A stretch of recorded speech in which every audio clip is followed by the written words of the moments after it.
7 News Detroit at 4 starts right now. First at 4, new developments in that deadly crash into a birthday party in Monroe County over the weekend. We're learning the suspected drunk driver accused of killing 2 children and injuring more than a dozen other people could face a judge as soon as tomorrow. Good afternoon and welcome to 7 News Detroit at 4. I'm Mike Duffy. The tragedy unfolded around 3 p.m. on Saturday at the Swan Boat Club in Berlin Charter Township near Lake Erie. Video from nearby cameras shows the driver speeding down a street, then crashing right through a wall of the club moments later. 8-year-old Alana Phillips and her 4-year-old brother Zane Phillips both died, and at least 15 others were hurt. Right now, a 31-year-old woman and an 11-year-old boy are in critical condition. 7 others are being treated for serious and minor injuries. Police say they believe the 66-year-old woman behind the wheel was drunk. She was arrested and is now behind bars. The Monroe County prosecutor is expected to make a charging decision tomorrow.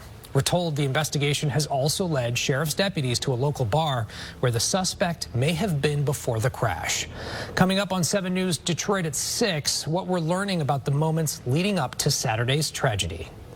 A busy stretch of freeway in southwest Detroit is back open after a pair of crashes shut it down for hours. Also ahead on 7 News Detroit at 4, relief at the pump for Michigan drivers, how much it'll cost you to fill up, and why you shouldn't wait too long before you do. That and more still ahead on 7 News Detroit at 4. We're back in just a moment.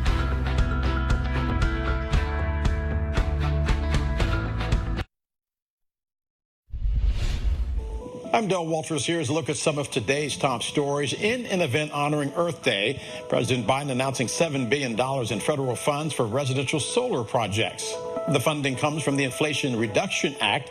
The monies will help fund projects like rooftop solar and solar gardens for more than 900,000 homes in low and middle income towns and cities.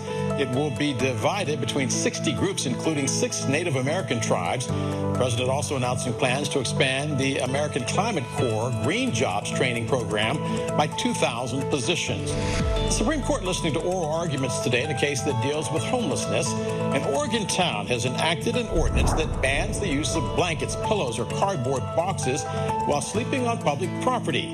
Grants passed, officials say this law simply bars camping out on public property by everyone. Challengers say the law effectively makes it a crime to be homeless in their city.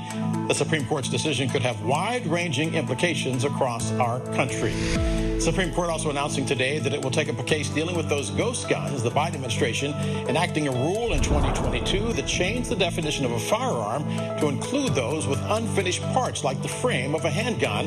That means they need to be licensed, and background checks must also be run on someone purchasing a ghost gun. However, lower court struck that rule down, and now the Supreme Court will weigh in on whether that rule is unconstitutional. Michigan drivers are paying less to fill up this week with gas prices falling across the state. Teams have spent years scouting these players and months creating their draft boards. But in the end, it really does come down to just hoping things work out. Paul Crane, Scripps News. Thank you so much for joining us today at 4. 7 News Detroit at 5 is coming your way next. Start your mornings off right with 7 News This Morning.